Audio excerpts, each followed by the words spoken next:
ఒక వ్యక్తి వయసు ఎక్కువగా ఉంటుంది, ఎక్కువ వెయిట్ ఉంటాడు. సో, ఆ వ్యక్తి ఎక్కువగా తింటాడు. మనకి వ్యవసాయ రంగంలో వచ్చేటప్పటికి ఏ పురుగు మందు గానీ, ఏ ఫర్టిలైజర్ గానీ, దాని డోస్ అనేది ఒకటే ఉంటుంది.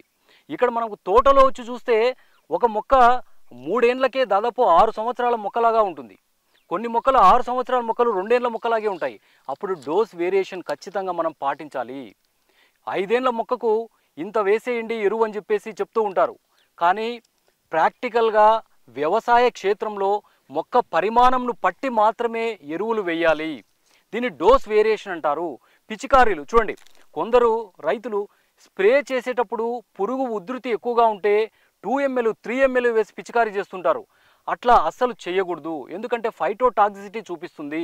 మొక్కలు లీఫ్ బర్నింగ్ కావడము, ఆకులు రాలిపోవడం ఇటువంటివి చూపిస్తాయి. ఒకటి జాగ్రత్తగా గమనించండి.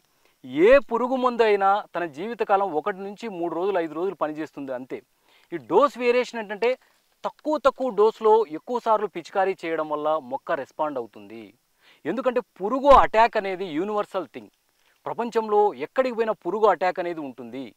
దాన్ని బేస్ చేసుకొని డోస్ వేరియేషన్ మనము కంపల్సరీ వ్యవసాయ రంగంలో పాటించాలి.